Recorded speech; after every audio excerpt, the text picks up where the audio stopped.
June 12, 1993, precisely 24 years ago, Nigerians went to the poll to elect their president, an election that is widely described as the country's freest, fairest and most credible poll. The election, which was won by late business mogul Chief Moshood Kashimawo Olawale Abiola, was annulled by the administration of former military president Ibrahim Babangida. Since the annulment of the June 12, 1993 presidential election, many Nigerians have continued to commemorate the day. Over the years, leading politicians and activists have gathered at various locations, especially in southwestern Nigeria, to reminisce on the day.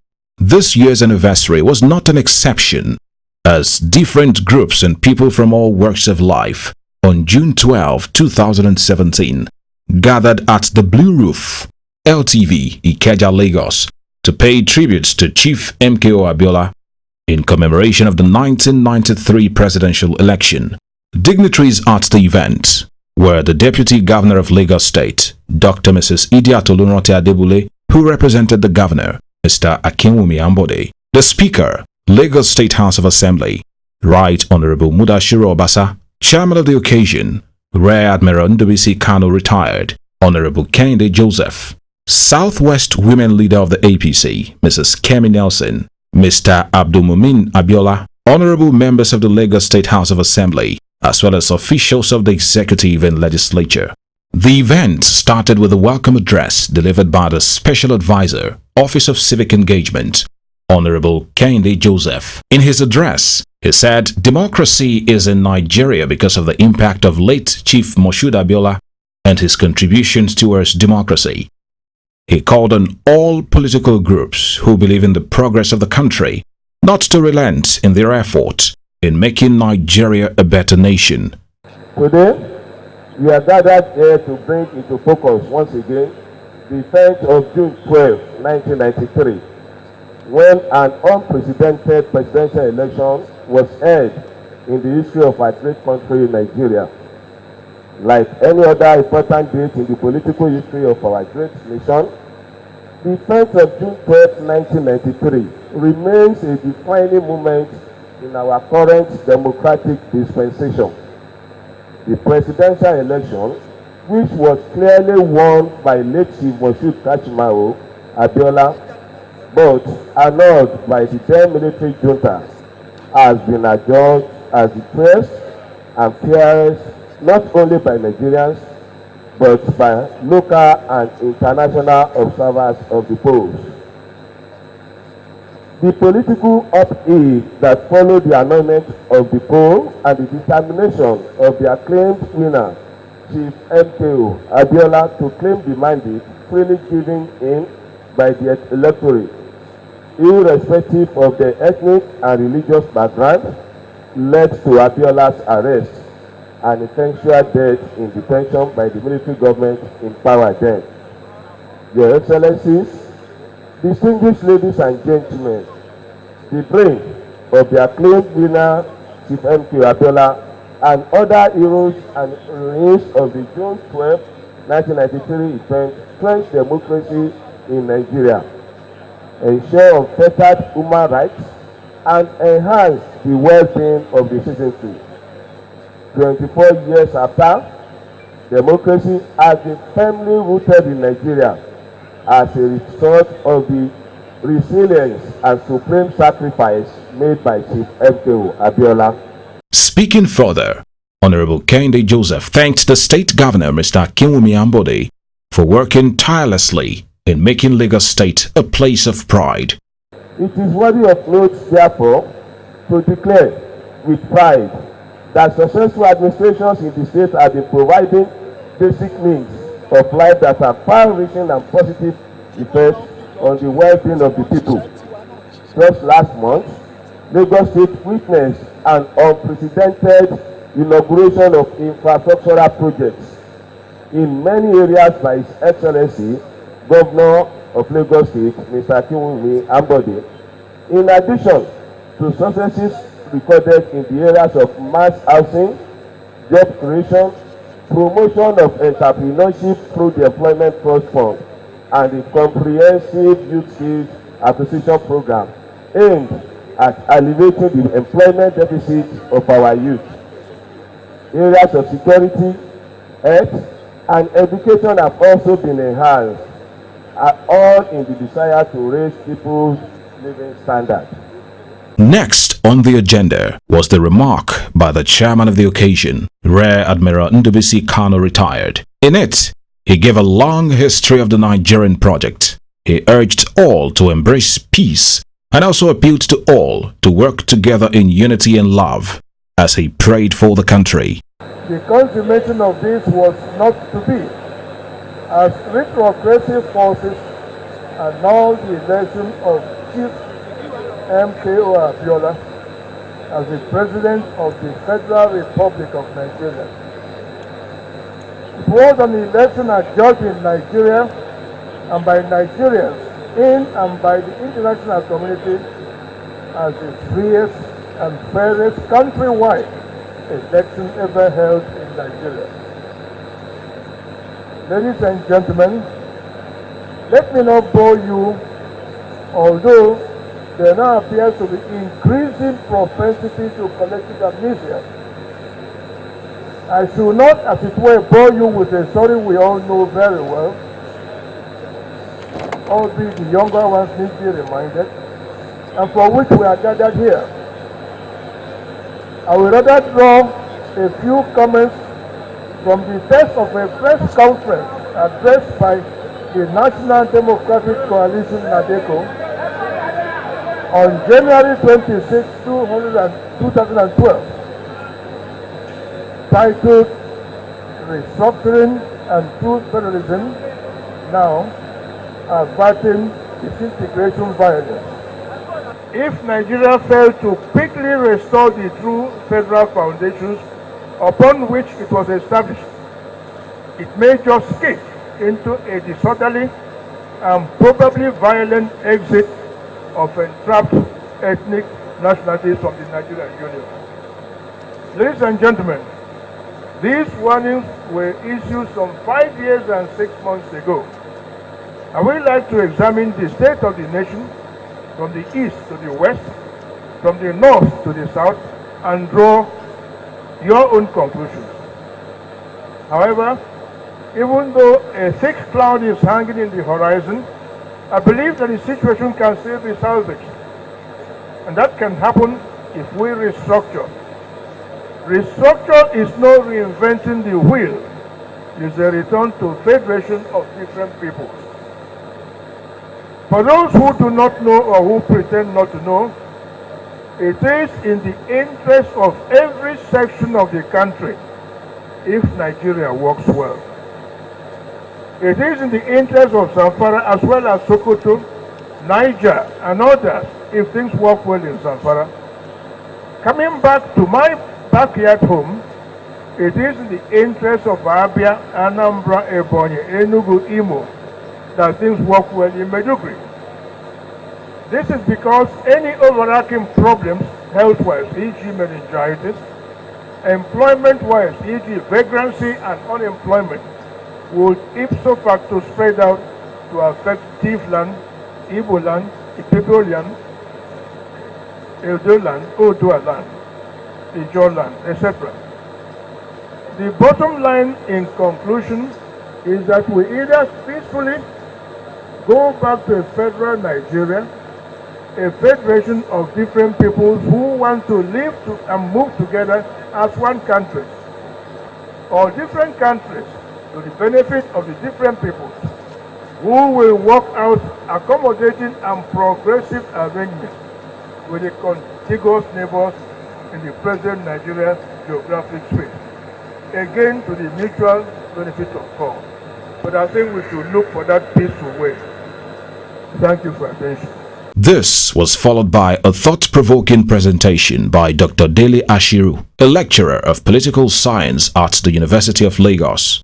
In his presentation, he said June 12 represents a watershed in the annals of Nigeria's history, A day that Nigerians spoke in unison for the first time, jettisoning all divisive tendencies that have kept the country underdeveloped. Speaking further, he said June 12 should be declared as the true National Democracy Day, instead of the reactionary 29th May being observed at the moment. Dr. Dele Ashiru said, Nigeria is faced with a myriad of multifaceted socio-economic and political challenges, such as depleted foreign reserve, dwindling revenue occasioned by crisis in the international price of crude oil, insecurity on several fronts, the insurgency by Boko Haram, the Niger Delta Avengers, wanton corruption, decayed infrastructure, epileptic power supply, youth unemployment, poverty, and the general crisis of underdevelopment. Ladies and gentlemen, you can see there the torment with which Nigeria is at the moment witnessing ethnic militia all over the country. From Lagos, the British Imperial Master began their occupation to the hinterland. By 1900, the northern part of the country was constituted into what was known as the Protectorate of Northern Nigeria, while the southern part was named the Protectorate of Southern Nigeria. It was, however, on the 1st of January 1914 that the two protectorates were forcefully glued together by Lord Lugard to form what is today known as Nigeria. It is instructive, ladies and gentlemen, to point out from the outset that this amalgamation was not for any altruistic reason, but for, as Lugard made clear in his dual mandate in tropical Africa, the British, and I quote, captured different nations, amalgamated them, and held on to the country so created, because it is the genius of our race to colonize, to trade, and to govern. The task in which England is engaged has become part of tradition, and she has ever given of her best in the cause of liberty and civilization. Dr. Dele Ashiru commended the past governor of Lagos State, Asiwaju Bola Ahmed Tinubu, and the present governor, Mr. Akinwumi Ambode, for their commitment and hard work. He said Lagos State has witnessed tremendous progress under the Akinwumi Ambode-led administration in virtually all sectors of the state. Lagos initially emerged as just one of the states in Nigeria, although it remained one of the fastest growing cities, not only in Africa but also in the world. The structural defects of the Nigerian state and its commanding federal arrangement, where the headmaster at the center treats the federating units arbitrarily, provided the impetus for the revolution we now witness in Lagos. You will recall that at the time, there was an headmaster at Abuja who felt that because Lagos decided to do what is equitable, what is just, he decided unilaterally to seize the allocation of Lagos State, allocation to local governments in Lagos State. And even when the court ordered him to pay back those allocations, he refused flagrantly. That is one of the manifestations of the decadence and underdevelopment of the Nigerian society. The vision, doggedness, and the courage of Asiwaju Bola Ahmed Tinubu in creating 34 additional local council development areas in defiance of the dictatorship at the center, and the seizure of federal allocation to Lagos led to the expansion of the revenue base of Lagos in a self-reliant manner. At this time, the situation in Lagos is as follows. This is the man who challenged all orthodoxies to put Lagos on the path of progress that Lagos is today. At that time, this was the situation in Lagos. You will remember how you will stay in traffic gridlock for several hours and see the difference is clear. This is the situation in Lagos before Asiwaju Bola Ahmed Tinubu became governor of the state. This was the situation that Lagos was. One can then safely assert unequivocally by the one described as the actualizer, Mr. Babatunde Raji Fashola SAN. Today, the vision is being expanded and consolidated in a seamless, ingenious, and brilliant manner by His Excellency Mr. Akinwumi Ambode. Concluding his presentation, he said development entails participation, accountability in governance, predictability, constitutionalism, rule of law, and freedom. He said there is need for a disciplined political class with a well-articulated national development strategy for which they are committed, and a sustained war against unemployment, poverty, inequality, and corruption. The commitment and hard work of this first-rate Alpha governor, Akinwumi Ambode, explains the tremendous progress the state has witnessed in virtually all sectors of the state since his assumption of office 2 years ago. Ladies and gentlemen, you can see where the baton is being passed from one actualizer to another actualizer who is today consolidating governance in Lagos State. A cursory glance at the Lagos State Development Plan 2012 to 2025 reveals that Lagos State development is premised on 4 cardinal principles. Pillar 1 is economic development, which aims at a dynamic and expanding economy. Pillar 2 is premised on infrastructural development, aimed at the efficient and effective infrastructure meeting the people's needs. Pillar 3 is on social development and security, which is aimed at educated, skilled, and healthy people. While Pillar 4 is on sustainable environment, aims at a green, clean, and safe city that sustains the environment. It noted that policies and activities in each of the pillars will be supported by clear strategies in financial management, governance, capacity development, monitoring, and evaluation. That is the Lagos State Development Plan, the abridged version from 2012 to 2025. Taken as a whole, Lagos State Development Plan is a comprehensive document for states who wish to develop within the neo-capitalist liberal democratic paradigm. Little wonder, therefore, that Lagos State has made tremendous progress in all of the 4 pillars of the plan, as witnessed in infrastructural expansion, social development, security, economic development, and sustainable environment. Ladies and gentlemen, I dare say it is not yet Uhuru. There is still a lot more to be done if we must transform the Lagos plan as a blueprint for national development. Acting Chairman, June 12 Coalition of Democracy Formations, Comrade Linus Okoroji, in his goodwill message, thanked the Lagos State government for the opportunity. He said the event is to commemorate the 24th anniversary of the most peaceful and fairest election won by Chief Moshood Abiola. Speaking further, he said June 12 represents unity. He urged all political leaders to always put the citizens and the country first, as he admonished them to have a rethink and do the needful of providing basic social amenities for the citizens of Nigeria. It was the insistence and doggedness of Nigerians and Chief Abiola on the June 12, 1993 presidential mandate that sent a clear signal to the military juntas and their civilian collaborators that it was time to call it quits. However, 18 years down the ladder of civilian rule, we need to ask ourselves salient questions. Have we learned any lessons from the June 12, 1993 presidential election episode? Realistically speaking, the answer is no, as the mass of the people continue to wallow in abject poverty, while those at the helm of our affairs live in stupendous opulence.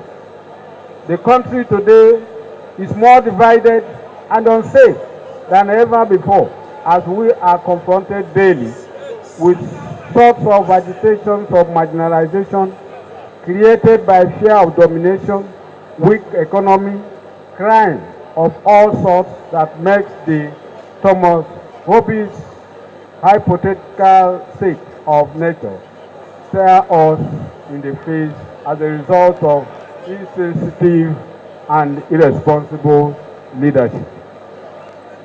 June 12 election represents unity and brotherliness in diversity of the Nigerian people to live happily together in a truly democratic and federal state where justice, equity, and fairness are assured to all citizens irrespective of ethnic, class, or religious lineage. But it is not too late in the day for our political leaders at all levels to do a rethink and do the needful of delivering the dividend of democracy to the Nigerian people in a truly federal system and provide the necessary leadership that the African continent urgently requires to get out of the woods. Thus, we are demanding that the government of President Momodu Buhari should look into the various reports of constitutional conferences and the pro-narco draft constitution as a roadmap to restructure Nigeria to a true federal democratic state. We equally call on President Muhammadu Buhari to ensure that justice is done to the Nigerian people and the memories of all the martyrs of democracy who paid the supreme price by immortalizing and declaring June 12 as Nigeria's Democracy Day. The governor of Lagos State, Mr. Akinwumi Ambode, who was ably represented by his deputy, Dr. Idiat Oluranti Adebule, in his keynote address, admonished all to always do the right thing. Speaking further, he said the time has come for Nigerians to go beyond the commemoration and entrench a viable democracy as a way to immortalize the late declared winner of the June 12, 1993 presidential election, Chief M.K.O. Abiola, through the practice of true federalism and conduct of credible and fair elections. Governor Ambode said, though the people's hopes were dashed by the annulment of the election, the lessons of the poll cannot be wished away. Today, we are gathered again to commemorate the 24th anniversary of the June 12, a day that will remain evergreen in the political history of our nation. We also remember the soul of the martyrs, including Chief M.K.O. Abiola and others who laid down their lives in the process to actualize the popular will of the people expressed through the ballot box. Indeed, the seed for the Fourth Republic that we have witnessed since 1999 was sown and watered by the blood of men and women who were cut down in their prime. Their memories will be honored until the end of time. Although the mandate of that election was not actualized, it is generally agreed that the democratization dispensation, which commenced in 1999, is a fallout of the struggle personified by Chief Moshood Kashimawo Olawale Abiola to claim the mandate given to him by Nigerians. Rounding off his address, he assured Lagosians that his administration remains committed to the ideals of June 12 by carrying out people-oriented programs across the state and making life more comfortable for the people.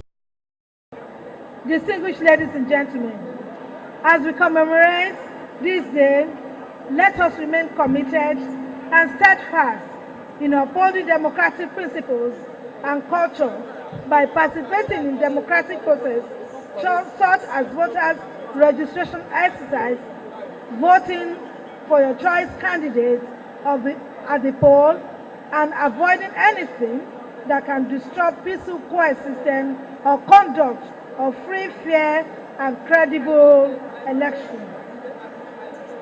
We must also remain unified and hopeful for a more prosperous future for our nation. This way, we will be keeping the spirit of June 12 alive and strong. Thank you, and God bless you, and God bless you all. May the sacrifice of our heroes past never be in vain. Thank you, and God bless. The vote of thanks to bring the event to an end was given by Dr. Olukayode Oguntimehin, Permanent Secretary, Office of Civic Engagement.